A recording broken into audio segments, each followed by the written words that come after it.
பெரிய காரியத்தை இன்னும் நம்மத்திலே செய்வாராக. அதை தொடர்ந்து நம்மை நடத்துவாராக. இந்த நாளில் நம்ம ஆண்டவருடைய வார்த்தைக்கு நேராய் போவோம். 1 கொரிந்தியரின் புஸ்தகம் 3வது அதிகாரம் 10வது வசனத்தை நாம் எடுத்துக்கொள்வோம். 1 கொரிந்தியர் 3வது அதிகாரம் 10வது வசனம்.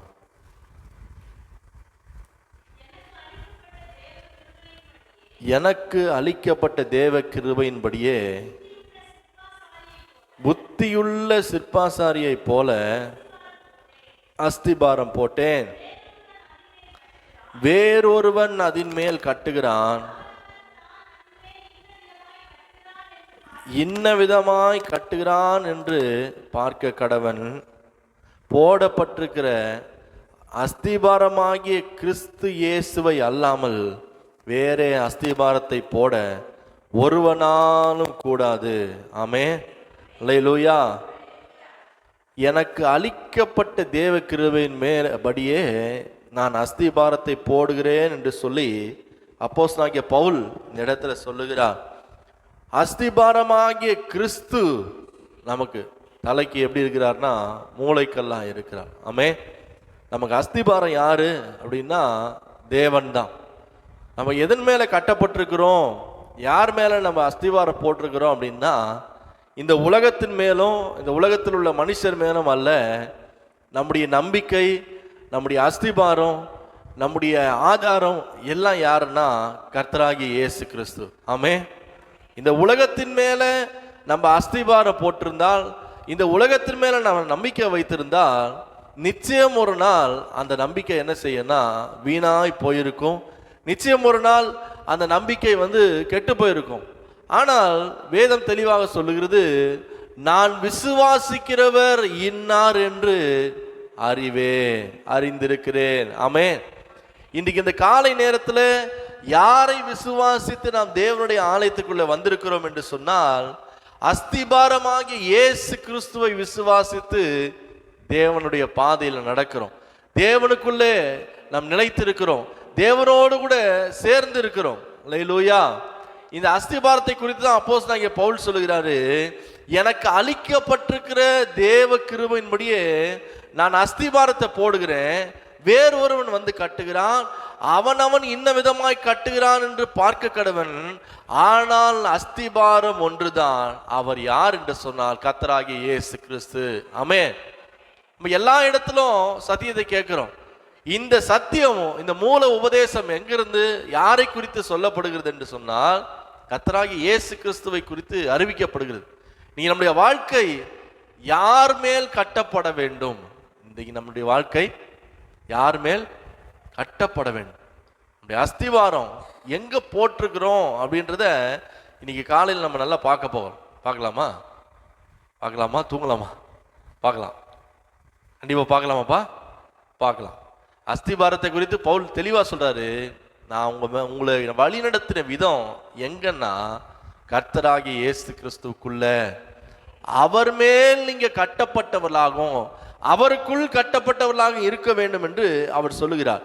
நீங்க லூக்கா எழுதின சுவிசேஷம் 6வது அதிகாரம் 48வது வசனத்திலிருந்து நீங்க வாசிக்கும் பொழுது ஆண்டவராகிய இயேசு கிறிஸ்து இங்கே ஒரு வார்த்தையை சொல்லுகிறார். லூக்கா 6:48 நீங்க வாசிக்கும் பொழுது, ஆழமாய் தோண்டி என் கற்பாறையின் மேல் அஸ்திபாரத்தை போட்டு. ஆண்டவர் சொல்றாரு, ஆழமாய் தோண்டி எங்க அஸ்திபாரத்தை போடணும்னா கற்பாறையின் மேல் என்ன செய்யணும்? அஸ்திபாரத்தை போடுகிறவர்களாக நீங்கள் மாற வேண்டும். அடுத்து சொல்லப்படுகிறது, வீடு கட்டுகிற மனுஷனுக்கு ஒப்பாயிருக்கிறான். பெருவெள்ளம் மோதியும் அதை அசைக்க கூடாமல் போயிற்று. ஏனென்றால் எங்க போடப்பட்டிருக்கிறது? கன்மலையின் மேல் அஸ்திபாரம் போடப்பட்டிருக்கிறது. ஆண்டவர் தெளிவா சொல்றாரு, ஒரு வீடு பெருவெள்ளம் பெரு அலைகள் காற்றடித்து அதன் மேல் மோதி அது ஏன் அசையாமல் இருக்கிறது என்று சொன்னால் இந்த அஸ்திபாரம் கன்மலையின் மேல் போடப்பட்டிருக்கிறது. ஆமென். அஸ்திபாரம் எங்க போட்டிருக்கு? கண்மலையின் மேல போடப்பட்டிருக்கு. எத்தனை விதமான வெள்ளங்கள் எழும்பலாம், எத்தனை விதமான சூழ்நிலைகள் எழும்பலாம், 4 மூலையிலும் காற்று எழும்பலாம், அந்த வீடை அமிழத்தக்கதாக மிகப்பெரிய பிரச்சனைகள் எழும்பலாம். ஆனாலும் ஒரு தேவனுடைய பிள்ளை ஏன் அசைக்கப்பட மாட்டான் என்று சொன்னால், அஸ்திபாரமாகி இயேசு கிறிஸ்துவின் மேல, கற்பாறையாக இயேசு கிறிஸ்துவின் மேல அவனுடைய வாழ்க்கை கட்டப்பட்டிருக்கிறது. ஆகினால 49 ஆண்டவர் சொல்றாரு, என் வார்த்தைகளை கேட்டு அஸ்திபாரம் இல்லாமல் மணல் மேல் வீட்டை கட்டினவனுக்கு ஒப்பாயிருக்கிறான். நீரோட்டம் வந்து மோடினவுடனே அது கீழே விழுந்து முழுவதும் என்ன செய்யுது? அழிந்து போனது. ஆண்டவருடைய வார்த்தை ரொம்ப முக்கியமான ஒரு வார்த்தை. நம்முடைய வாழ்க்கை கட்டப்படணும்னா எது முக்கியம்? ஆண்டவருடைய வார்த்தை ரொம்ப முக்கியம். இந்த வார்த்தையை கேட்டு அந்த வார்த்தை நிமித்தம் கட்டப்பட்ட ஒரு வீடு தான் எப்படி நிற்குதுன்னா, பெருவெள்ளம் வருது, பெரும் காற்றடிக்குது, அலைகள் மோதுது, ஆனாலும் அந்த வீடு விழவில்லை, அது நல்லா நிலையா நிற்குது. அதுக்கு முக்கியமா ஆண்டவர் உணர்த்துகிற ஒரு வார்த்தை என்னன்னா, என் வார்த்தைகளை கேட்டு. இப்ப நீ எங்க அஸ்திபாரம் போடுறோம்னா, ஆண்டவருடைய வார்த்தை இல்லாத இடத்துல நிச்சயமாக அது நிலையான அஸ்திபாரமா இருக்காது. ஆமே. ஆண்டவருடைய வார்த்தை எங்க கேட்டு அதன்படி செய்கிற ஒரு மனுஷன், நீங்க அதுல நீங்க வாசித்து பாருங்க, மத்தேயு 7:24 நீங்க வாசித்து பாருங்க. மத்தேயு 7வது அதிகாரம் 24வது வசனத்துல வாசிக்கும் பொழுது அங்க இது குறித்து ஆண்டவர் திரும்ப சொல்லுவார் பாருங்க. நான் சொல்லி அந்த வார்த்தைகளை கேட்டு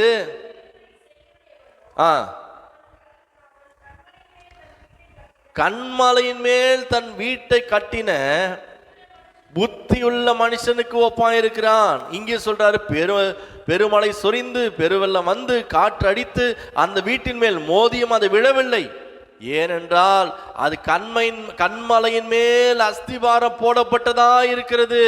அல்லேலூயா. 26 சொல்லுது, நான் சொல்லி இந்த வார்த்தைகளை கேட்டு இவைகளின்படி செய்யாதிருக்கிறவன் எவனோ. என்ன உணர்த்துறார் ஆண்டவர்? உன்னுடைய வாழ்க்கை கட்டப்பட வேண்டும் என்று சொன்னால், உன்னுடைய வாழ்க்கை ஆசீர்வதிக்கப்பட வேண்டும் என்று சொன்னால், நான் சொல்லிய வார்த்தைகளை கேட்டு அதன்படி செய்கிற ஒரு மனுஷன் கண்மலையின் மேல தன்னுடைய நம்பிக்கையை வைக்கிறான், கர்த்தர் மேல் தன் நம்பிக்கையை வைக்கிறான், கர்த்தர் மேல் தன் அஸ்திவாரத்தை போடுறான்.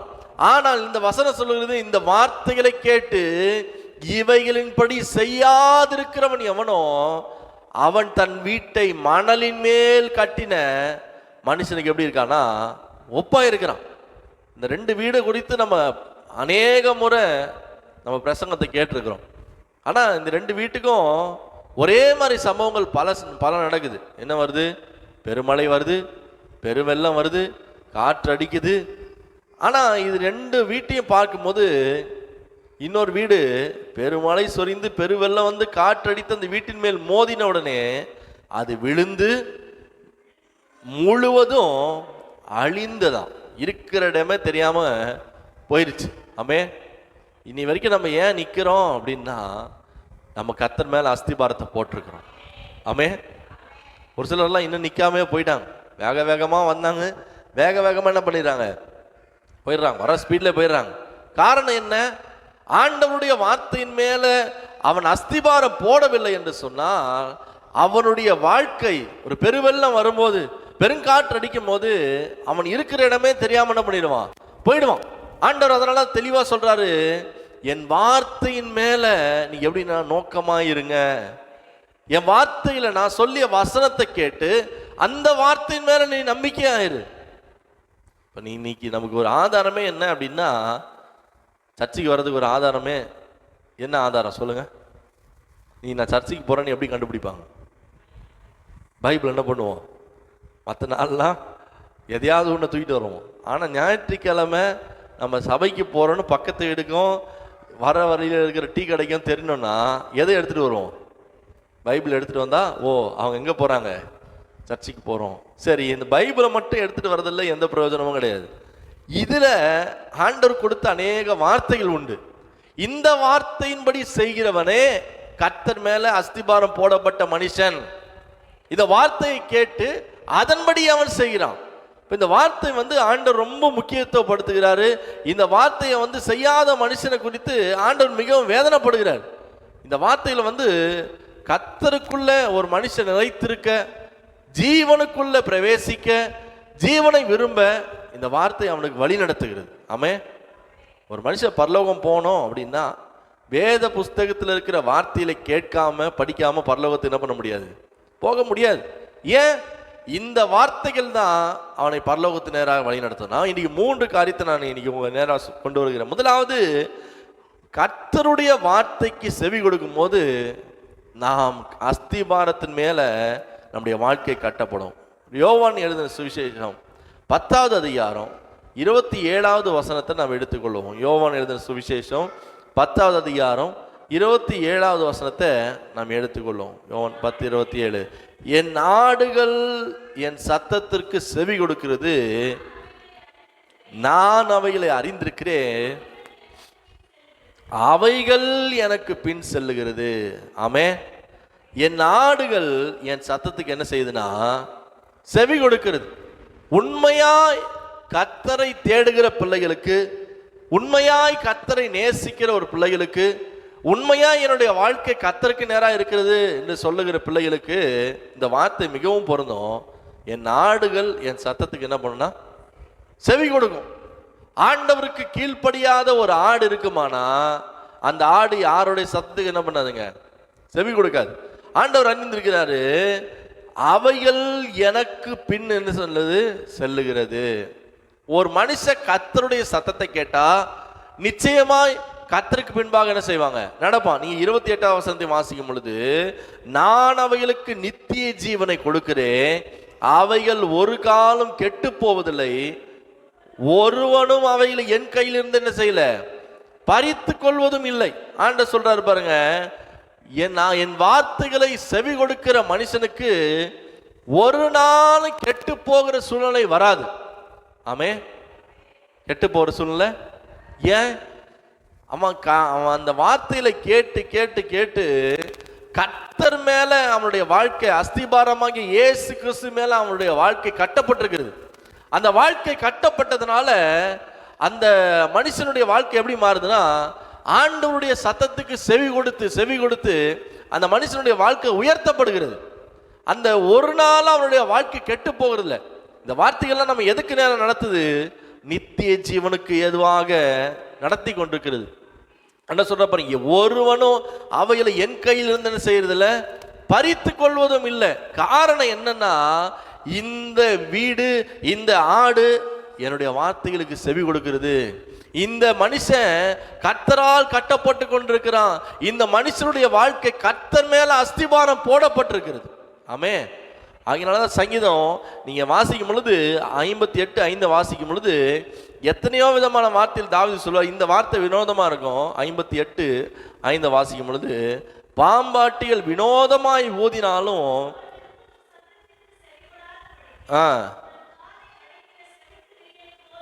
செவிட்டு விரியனை போல என்ன பண்றாங்க, இருக்கிறாங்க. இது யாரை குறித்து சொல்லுதுன்னா, இந்த மணல் மேல அஸ்திபாரம் போட்டாங்க பாருங்க. ஆண்டவர் பொதுவாக தான் சொல்றாரு. பொதுவாக தான் வேத வசனம் உங்களுக்கு என்ன பண்ணுதுங்க, 10 பேரா இருந்தாலும் 100 பேர் இருந்தாலும் ஆண்டவருடைய வார்த்தை ஒண்ணுதான். லட்சக்கணக்கில் ஜனங்க இருந்தாலும் வசனம் ஒண்ணுதான். 1,00,000 பேருக்கு ஒரு பைபிள், 10,000 பேருக்கு ஒரு பைபிள், 10 பேருக்கு ஒரு பைபிள், எல்லாருக்கும் வேத வசனம் ஒண்ணுதான். அதே போலதான் ஆண்டவர் வார்த்தையில சொல்லும் போது, இந்த புத்தி உள்ள மனுஷன், புத்தி இல்லாத மனுஷன் எல்லாருக்கும் ஒரே பிரசங்கத்தை தான் பண்றாரு, எல்லாருக்கும் ஒரே வார்த்தை தான் சொல்றாரு. ஆனா ஒரு மனுஷன் கேட்டு கற்பாரின் மேல் தன் வீட்டை என்ன செய்யறாங்க, கட்டுறாங்க. இன்னொரு மனுஷன் எங்க கட்டுறான்னா, ஏன் மணல் மேல அவன் கட்ட போனா, ஏன் அவனுக்கு இந்த கற்பாறையின் மேல கட்டப்படுறவனுடைய அந்த அனுபவத்தை பார்த்தும் அவன் ஏன் தன்னுடைய வாழ்க்கையை திருத்தி கொள்ள அப்படின்னா, இந்த வசனம் பொருந்தும். பாம்பாட்டிகள் வினோதமாய் ஊதினாலும் அவர்கள் ஊதும் சத்தத்துக்கு செவி கூடாதபடி தங்கள் காது என்ன செய்யறாங்களாம், என்ன பண்றாங்க சொல்லுங்க, அடைத்து கொள்ளுகிறாங்க. ஆண்டவர் சொல்லும் போது ஒரு மனுஷன் செவியை திறந்து என்ன பண்றான், கேட்கறான், என்ன பிளான் ஆண்டவர், என்ன சொல்லுங்க, எல்லாத்தையும் கேட்குறான். எல்லாம் கவனிங்க, இந்த ஒரு பில்டிங் கட்டணும் அப்படின்னு ஒரு இன்ஜினியரை கூப்பிட்டு, இப்போ இந்த பில்டிங் கட்டணும்ப்பா, இதெல்லாம் என்னென்ன பண்ணோம் அப்படின்னு சொல்லி அந்த உரிமையாளர் வந்து சொல்லும் போது இன்ஜினியர் வந்து காது கொடுத்து கேட்கும் போது தான் அவர் சொன்ன மாதிரி பில்டிங் என்ன பண்ண முடியும், கட்ட முடியும். இவர் அந்த உரிமையாளர் சொல்லும் போது இவர் காதில் இயர்பட்ஸை மாட்டிக்கிட்டு இவர் பாட்டு கேட்டுட்டு இருந்தா அவர் என்ன பிளான் சொன்னார் என்ன பண்ணாதுங்க, புரியாது. நீ நிறைய பேர் அப்படிதான் இருக்கிறாங்க. வீட்டை வந்து லேண்டை கொடுத்து இந்த இடத்துல வீடு கட்டுப்பான்னா 10 அடி தள்ளி பக்கத்து வீட்டில் என்ன பண்ணுறாங்க, லேண்டை கட்டிட்டு பிரச்சனையை உண்டு பண்ணிடுறாங்க. கேட்டால் அவர் அப்போது அவர் சொல்லும் போது எந்த இடம், எந்த அளவு, எந்த நீளம், எந்த உயரம், எந்த அகலம், இதெல்லாம் என்ன பண்ணலன்னா கவனிக்கல. காலத்துக்கு பிரச்சனை தான் அது. நம்முடைய வாழ்க்கையை ஆண்டவருடைய வசனம் சொல்லும் போது ஒரு மனுஷன் கவனிக்காம தன்னுடைய செவியை அடைத்து வைக்கும் போது அவனுடைய வாழ்க்கை எப்படி மாறுதுன்னா, ஒரு சின்ன காற்று வருது, அலை மோதுது, ஒரு சின்ன பெருங்காற்று வருது, அலை அடிக்குது, அந்த வீடு முழுவதும் என்ன செய்யுதுன்னா அழிந்து போகுது. இல்லை, இருக்கிற இடம் தெரியாம போகுது. காரணம் என்னன்னா, என் வார்த்தைகளை கேட்டு அதன்படி செய்யாது இருக்கிறவன். என் வார்த்தைகளை கேட்கிறப்பா, ஆனா உன் செவியை வந்து அதுக்கு சாய்க்கல. உன் இஷ்டப்படி தான் அவனுடைய வீட்டை கட்டுற, உன் இஷ்டப்படி தான் அவனுடைய வேலையை கட்டி கொண்டிருக்கிற. ஆனா அந்த வீடு எவ்வளவு நாள் நிலைக்கும் என்பதை கர்த்தர் பார்க்க சொல்றார். ஆமென், அல்லேலூயா. கர்த்தர் இல்லாம நம்முடைய வாழ்க்கை கட்டப்பட முடியாது. ஆமென். கர்த்தர் தான் நம்முடைய வாழ்க்கைக்கு மிகப்பெரிய ஆதாரம். எத்தனை பேர் ஆமென் சொல்றீங்க? கர்த்தர் தான் நம்முடைய வாழ்க்கைக்கு அஸ்திபாரம். ஆகையினால சொல்றாரு, நீ என்னை நம்பி வந்து என்னுடைய என் வார்த்தையின் மேல நீ அஸ்திபாரம் போட்டா என் வார்த்தைகளுக்கு கவனித்து என்ன செய்யனா கேள். ஆண்டவர் பழைய ஏற்பாட்டில் அநேக தானே சொல்லுவார், என் வார்த்தைகளை கவனித்து கேட்பாயானால், என் வார்த்தைகளை கவனித்து கேள், என் வார்த்தைகளுக்கு செவி கொடு, என் வார்த்தையில் எச்சரிக்கையா இரு. காரணம் என்ன, என் வார்த்தையில் நீ கேட்க கவனிக்க மறந்துட்டினா, உன் செவி அடைத்து கொண்டா, உன் வாழ்க்கை மணல் மேல் கட்டப்பட்ட ஒரு மனுஷனுடைய வாழ்க்கையை போல மாறிடும். நிறைய இஸ்ரவேல் ஜனங்க கடந்து வந்த பாதையெல்லாம் நம்ம பார்க்கும்போது அவங்க பல இடத்துல அழிவுகளை சந்திக்கிறாங்க, பல இடத்துல எதிரிகள் மேற்கொள்றாங்க, பல இடத்துல அவங்களுக்கு நிந்தனை வருது, பல இடத்துல அவங்களுக்கு உபத்திரம் வருது, பல இடத்துல பஞ்சத்தில் அடிபடுறாங்க, பல இடத்துல அவங்க வேதனை அகப்படுறாங்க. காரணம் என்னன்னா, அந்த பகுதிக்கு முன்பாக இருக்கிற வசனத்தெல்லாம் வாசித்து பார்க்கும்போது கர்த்தர் சொன்ன வார்த்தையை அவங்க மீறி நடந்தாங்க. கர்த்தர் சொன்ன வார்த்தைக்கு அவர்கள் செவி கொடுக்காமல் போனார்கள் என்று வேதம் சொல்லும். எப்போ அந்த மாதிரி செவி கொடுக்காம போகிறாங்களோ அன்னைக்கு தான் இவர்களுடைய வாழ்க்கை என்ன செய்யுதுன்னா முழுவதுமாய் ஒன்றுமில்லாம போகுது. அல்லேலூயா. நம்முடைய வாழ்க்கை எங்க கட்டப்படணும்? கர்த்தருடைய வார்த்தையின் மேல என்ன செய்யணும்? கட்டப்படணும். அல்லேலூயா. சீயோனிலே எந்திட அஸ்திபாரம் கிறிஸ்துவே, அவர் நான் என்றும் நம்பும் கண்மலை, அவர் நான் என்றும் நம்பும் கண்மலை. சீயோனிலே எந்திட அஸ்திபாரம் கிறிஸ்துவே, அவர் நான் என்றும் நம்பும் கண்மலை, அவர் நான் என்றும்.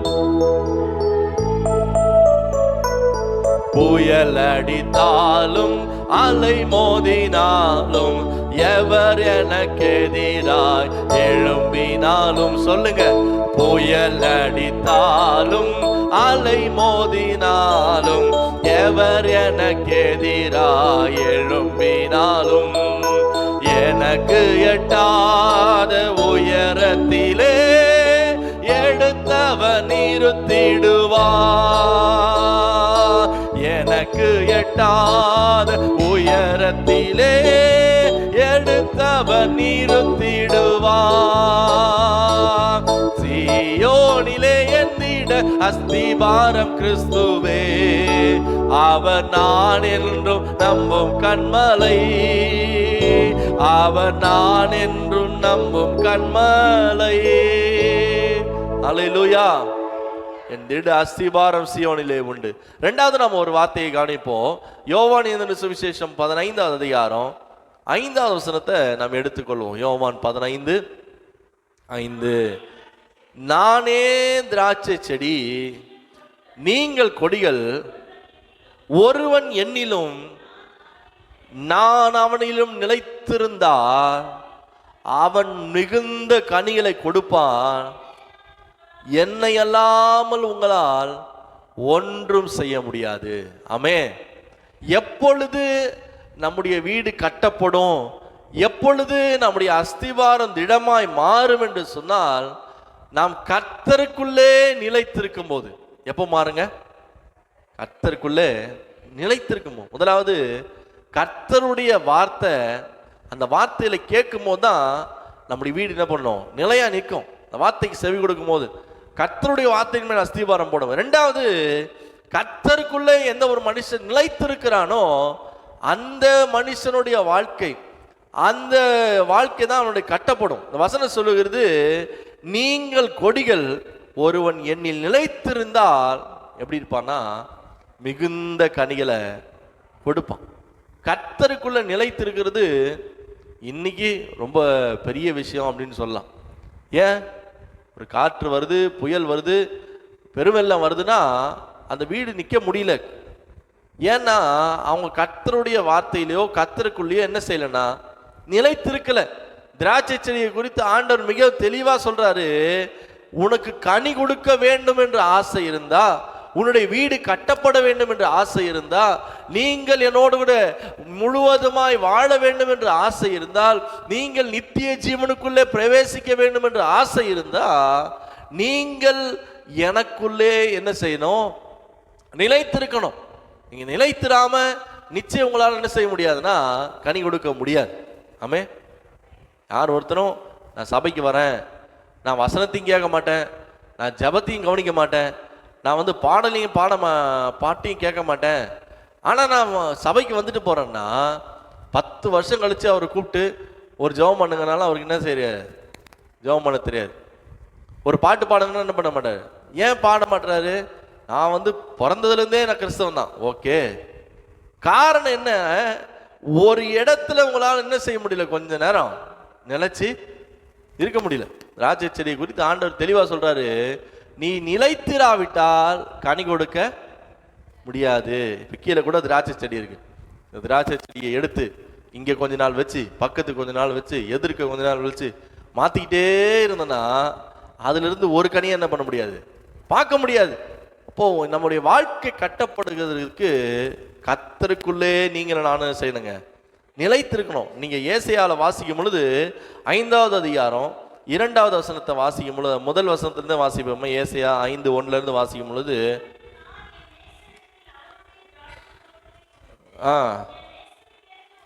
என் நேசருக்கு ஏற்ற ஒரு பாட்டை நான் பாடுறேன். ஆண்டவர் சொல்றாரு, ஒரு மகா செழிப்பான ஒரு திராட்சை தோட்டம் ஒன்று இருந்தது.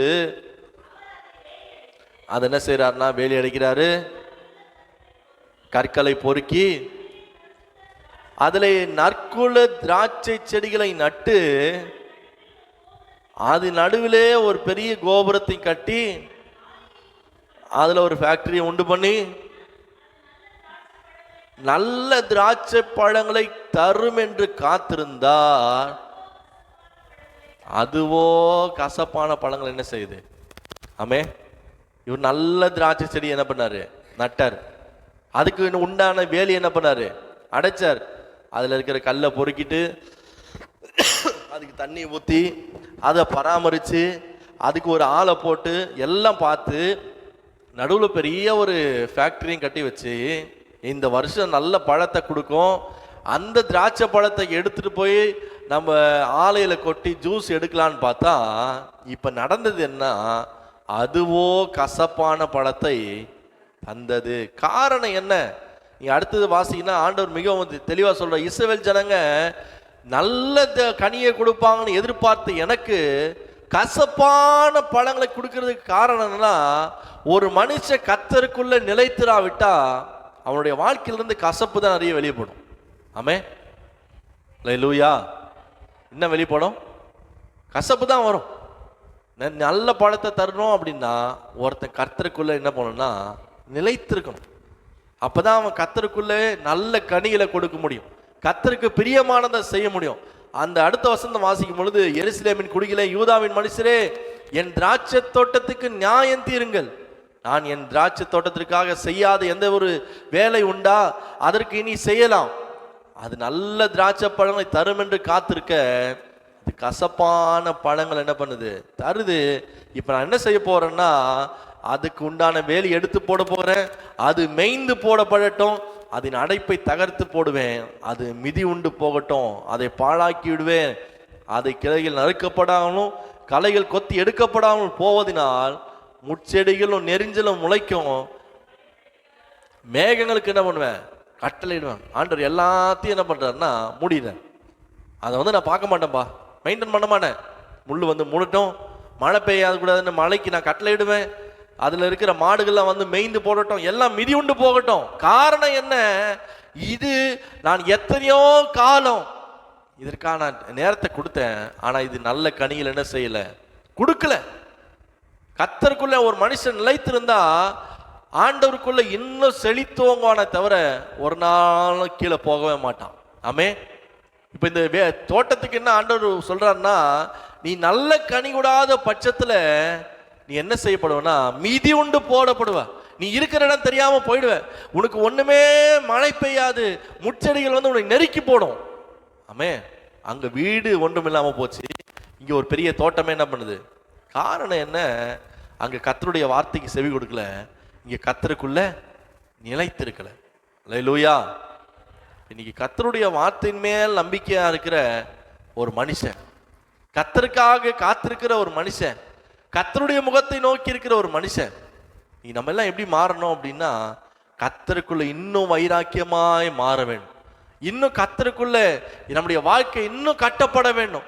கர்த்தருக்குள்ள இன்னும் நிலைத்திருக்கணும். கர்த்தருக்குள்ள இன்னும் வைராக்கியமா எழும்பணும். ஆமே.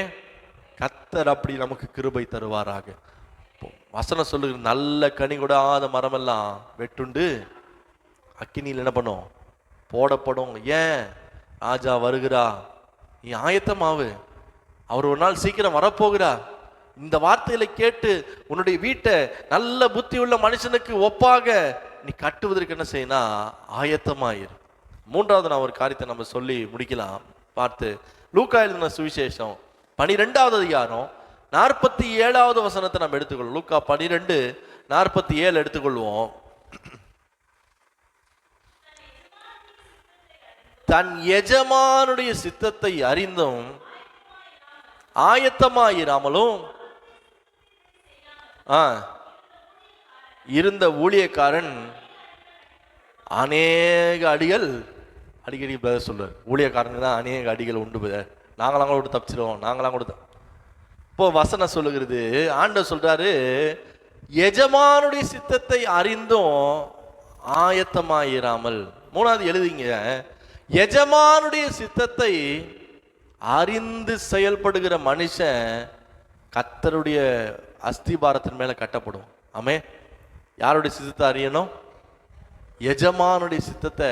ஆண்டவருடைய விருப்பம், சித்தம் என்றால் ஆண்டவருடைய விருப்பம். அங்க தெளிவா சொல்றாரு, என்னுடைய சித்தத்தை அறிந்தும் ஆயத்தமாயிராமல் இருக்கிற ஊழியக்காரன் என்ன பண்ணுவோம்னா, இன்னைக்கு ஆண்டவருடைய சித்தம் என்னன்னு நம்ம எல்லாருக்கும் தெரியும்.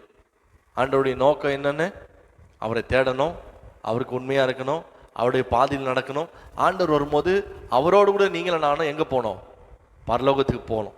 இதுதான் ஆண்டவருடைய நோக்கம். ஆண்டவர் தெளிவா சொல்றாரு 48 வாசிக்கும் பொழுது, அறியாதவனா இருந்தும்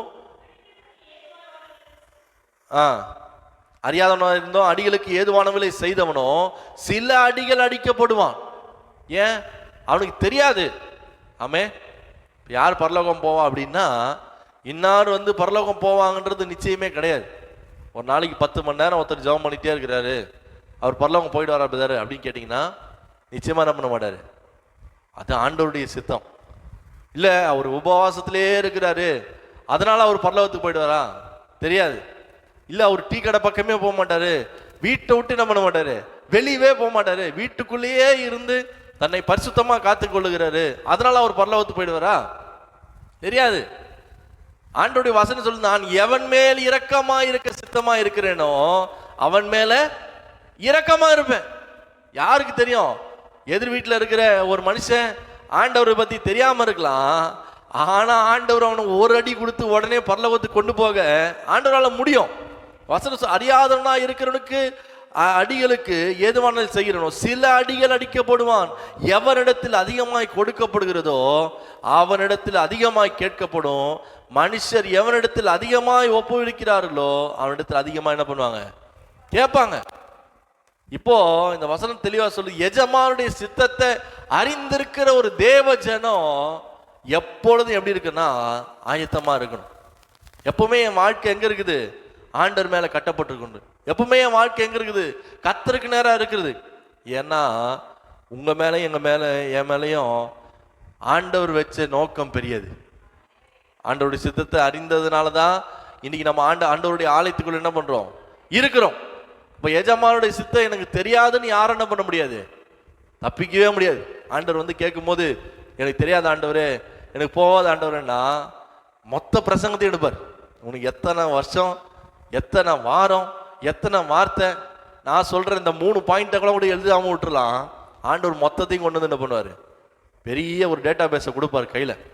செக் பண்ணப்பா, இவ்வளவும் தெரிஞ்சோம் நீ என்ன செய்யலை அப்படின்னா ஆயத்தமா இல்லை. லூயா. இப்போ அங்கதான் வேதம் சொல்லுகிறது, நீங்க ரோமர் 12:12 வாசிக்கும் பொழுது அப்போஸ்தலன் பவுல் சொல்கிறார், நீங்க இந்த பிரபஞ்சத்துக்கு ஒத்த வேஷம் தெரியாமல் தேவனுடைய நன்மையும் பிரியமும் பரிபூர்ணமான சித்தம் இன்னதென்று பகுத்தறியத்தக்கதாக உங்கள் மனம் புதிதாகிறதுனாலே என்ன செய்றீங்க, மறுரூபமாக்கப்படுகிறீங்க. உங்களுக்கு நல்லா தெரியும், இந்த பிரபஞ்சத்துக்கு ஏத்த ஒத்த வேஷம் தரித்து விட்டு இந்த பிரபஞ்சத்துக்குள்ள இந்த உலகத்துல நம்ம வாழ்ந்துட்டு நம்ம ஆண்டவருடைய ராஜ்யத்துக்கு போகலான்னு மட்டும் நீங்க நினைக்காதீங்க. உங்க மனம் புதிதானா மாத்திரம்தான் நிச்சயம் நீங்க எங்க போக முடியும், பரலோகத்துக்கு போக முடியும். இந்த உலகத்துல வந்து அன்றைக்கு ஆண்டவர் வரும்போது, ஆண்டவரே உங்க சித்தை என்னன்னு எனக்கு தெரியாது, ஆண்டவரே உங்களுடைய நோக்கம் என்னன்னு எனக்கு தெரியாதுன்னு சொல்லி ஒருவர் என்ன செய்ய முடியாதுன்னா தப்பித்து கொள்ளவே முடியாது. இங்க வேத புஸ்தகத்துல மத்தேயுல நம்ம வாசித்திருக்கிறோம், பல முறை நமக்கு தெரியும், புத்தி உள்ள கன்னிகைகள், புத்தி இல்லாத கன்னிகைகள். எத்தனை பேர் புத்தி உள்ள கன்னிகைகள்? 5 பேர். புத்தி இல்லாதவங்க எல்லாருக்கும் கண்டிஷன் ஒண்ணுதான். மொத்தம் எத்தனை பேரு? எல்லாருக்கும் கண்டிஷன் ஒண்ணுதான். எல்லாரும் எப்படி இருங்க, உங்கள் தீவட்டி எடுத்துக்கொள்ளுங்க, உங்க எண்ணெயை நிரப்பிக்கொள்ளுங்க, மணவாளன் வருகிற சத்தம் உங்களுக்கு என்ன பண்ணும், கேட்கப்படும். இந்த சத்தம் கேட்கப்பட்ட உடனே நீங்க என்ன செய்யணும் அப்படின்னா உடனே என்ன செய்யுங்க, புறப்பட்டு போங்க அப்படின்னு எல்லாருக்கும் தெரியும். புத்தி இருக்கிறவங்க புத்தி இல்லாதவங்க, இத 10 கன்னிகைகளுக்கும் ஆண்டவர் தெளிவா சொல்லியிருக்கிறாரு, மணவாளனுடைய சத்தம் கேட்கப்படும், நீங்க வந்து புறப்படுகிறதுக்கு ஆயத்தமா இருங்கன்னு. ஆனா 5 பேர் என்ன பண்ணாங்கன்னா தெளிவா என்ன பண்ணாங்க, என்னைய ஊத்துனாங்க, ரெடியா இருந்தாங்க, எப்போ மணவாளன் வந்தாலும் என்ன செய்யலாம், புறப்படலாம். ஆனா மற்ற 5 பேர்களோ எப்படி இருந்தாங்கன்னா நித்திரை மயக்கத்துல இருந்தாங்க. எப்படி இருந்தாங்க, தூக்கத்தை விட்டு எழும்புறதுக்கு என்ன பண்ணல, மனசே வரல. எப்ப பாரு கொஞ்ச நேரம் என்ன பண்ணலாம், இன்னும் கொஞ்ச நேரம் தூங்கலாம், மணி 7 தானே ஆகுது, 8 மணி தானே சர்ச்சு, 8:30 மணி தானே சர்ச்சு, இன்னும் கொஞ்ச நேரம் கழிச்சு என்ன பண்ணலாம், போகலாம். ஏன் இந்த இயந்திரம் இல்லை இல்லை போகலாம், இன்னும் அவங்களே என்ன பண்ணியிருக்க மாட்டாங்க, வந்திருக்க மாட்டாங்க, இன்னும் சபையை என்ன பண்ணியிருக்காது, திறந்திருக்காது, இன்னும் கொஞ்ச நேரம் கழிச்சு போகலாம், இன்னும் கொஞ்ச நேரம். இப்படியே என்ன பண்றது, 10 நிமிஷம் 10 நிமிஷம் 10 நிமிஷமா டென்ஷன் ஆக்கி காலையிலேயே கிளம்பும் போதே திட்டி போட்டு 4 அடி அடிச்சு வரும்போதே எப்படிதான் வரும். அப்போ உங்களுக்கு வந்து சபைக்குன்னு ஒரு நேரம் கொடுத்துருக்காங்களா இல்லையா? இந்த 10 கன்னிகைகளுக்கு ஆண்டவர் ஒரு நேரத்தை கொடுத்துருக்காரா இல்லையா? கொடுத்துருக்காரு. என்ன அடையாளம், என்ன அடையாளம் சொல்லுங்க? 10 கன்னிகைகளுக்கு மணவாளன் வருவாரு, அப்பொழுது எக்காலம் ஊதப்படும். எக்காலம் ஊதப்படும் போது நீங்க என்ன பண்ணுங்க, வந்துருங்க, உங்க தீவட்டியை கையில பிடிச்சிட்டு வந்துருங்க. இப்போ உங்களுக்கும் அடையாளத்தை கொடுத்துருக்குறோம். என்ன அடையாளம்? காலையில 8 மணிக்கு சொல்லுங்க, காலையில 8 மணிக்கு சபை ஆராதனை, நீங்க எல்லாம் என்ன பண்ணுங்க, வந்துருங்க அப்படின்னு உங்களுக்கு அடையாளத்தை கொடுத்துரும். இப்போ நாளைக்கு ஆண்டவர் வந்து 8:15 மணிக்கு சபைக்குள்ள வந்துட்டு நீங்க வந்து கேட்கும்போது எனக்கு தெரியாத ஆண்டவரே அப்படின்னா அப்பா தெளிவா சொல்றாங்க, 8 மணிலேருந்து 10 மணி வரைக்கும் என்ன பண்ணுது ஆராதனை நடக்குன்னு. இப்போ வந்து என்ன சொல்ற, தெரியாதுன்னு சொல்றியே. இப்போ இந்த 5 கன்னிகைகளை என்ன செய்யறாங்கன்னா, இந்த புத்தியுள்ள கன்னிகைகிட்ட போய் எண்ணெய் கேட்குறாங்க. கொஞ்சம் எண்ணெய் கொடுங்க, இந்த எண்ணெய் கொடுத்தீங்கன்னா நாங்களும் எப்படியாவது போய் கடைக்காரங்கிட்ட என்ன பண்ணுவோம், வாங்கிட்டு வந்து எப்படியாவது உங்க கூட சேர்ந்துருவோம். ஆனால் அந்த கன்னிகைகள் சொல்றாங்க, அப்படி அல்ல, உங்களுக்கும் பத்தாது, எனக்கும் பத்தாது, நீயும் போய் சேர மாட்ட, நானும் போய் சேர மாட்டேன். அதனால நீ தூங்கிட்ட, இன்னும் கொஞ்ச நேரம் என்ன பண்ணு, சத்தமா சொல்லுங்க, இன்னும் கொஞ்ச நேரம் தூங்கிட்ட, இன்னும் கொஞ்ச நேரம் என்ன பண்ணு, தூங்கி எழுந்து நீ முடிச்சு பார்க்கும்போது டைம் என்ன இருக்கும், 10 மணி இருக்கும். அப்ப நீ சர்ச்சுக்கு போனா என்ன, போலனா என்ன? ஆண்டவர் தான் சொல்றாரு, நீ இன்னும் கொஞ்ச நேரம் தூங்குப்பா. இந்த புத்தி உள்ளவங்க 5 பேர் வந்தாங்கல்ல, இந்த 5 பேர் போதும். ஏன்? அவர்கள் என்னுடைய சித்தத்தை அறிந்து ஆயத்தமா இருந்தாங்க. ஆனா இந்த 5 பேரு மணவாளன் வரும்போது என்ன பண்ணிட்டோம் பார்க்கலாம். மணி என்ன ஆகுது, 6:30 தானே ஆகுது. 6:30 மணிக்கே போய் என்ன பண்ண போறோம், 7 மணிக்கே எழுந்து என்ன பண்ண போறோம், டைம் ஆகவே இல்லையே. 7 மணிக்கெல்லாம் 10 நிமிஷத்துல என்ன பண்ணிடுவேன், கிளம்பிடுவேன். இப்படியே என்ன பண்றது, இன்னும் 5 நிமிஷத்துல கிளம்பிடுவேன், 2 நிமிஷத்துல கிளம்பிடுவேன், இன்னும் 1 நிமிஷத்துல கிளம்பிடுவேன். இப்ப டைம் சொல்லிக்கிட்டே இருக்குது. ஆனா ஆண்டவர் தெளிவா சொல்றாரு, உன் டைம்லாம் இல்லப்பா, என் சித்தத்தை அறிந்து செயல்படுகிற ஒரு மனுஷன்.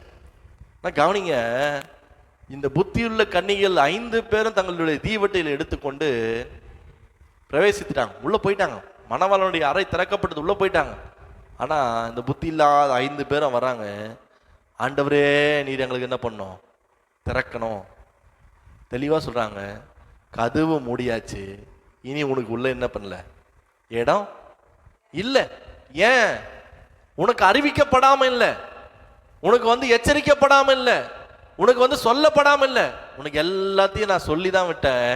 நான் எப்பொழுதும் வருவேன், ஆயத்தமா இரு, உன் தீவெட்டில எண்ணெயை வச்சுக்க, எப்போ வேணா வருவேன். முந்தி வந்த 5 பேரும் உன்ன மாதிரியே தூக்கம் வந்தது. உன்ன மாதிரியே என்ன பண்ணியிருக்கோம், ஏன்னா அவங்களும் மனுஷன்தான், உன்ன மாதிரியே தூக்கம் வந்திருக்கும், அவங்களுக்கும் பசி எடுத்திருக்கும், அவங்களும் ரெடி ஆகணும். ஆனா அவங்க எப்படி இருந்தாங்கன்னா, ஆயத்தமா இருந்தாங்க. சித்தம் தெரியும், ஆயத்தமா இருந்தாங்க, அவங்க கத்தருக்குள்ள கட்டப்பட்டிருந்தாங்க.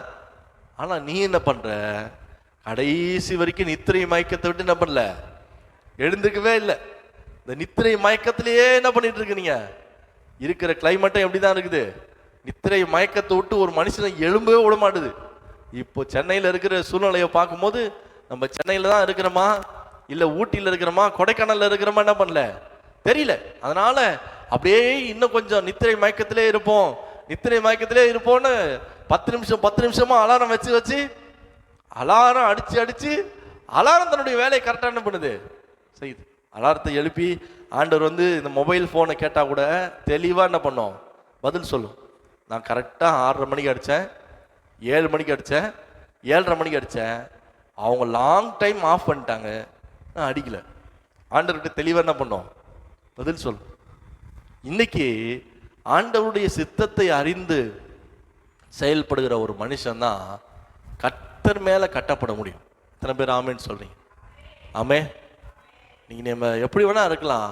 முதலாவது ஆண்டவருடைய வார்த்தையை கேட்டு அவர் மேல நம்முடைய வாழ்க்கை என்ன பண்ணோம், கட்டப்படணும். ரெண்டாவது கர்த்தருக்குள்ள நிலைத்திருந்து அவர் மேல என்ன செய்யணும், கட்டப்படணும். மூணாவது அவருடைய சித்தத்தை அறிந்து அவர் மேல என்ன செய்யணும், கட்டப்படணும்.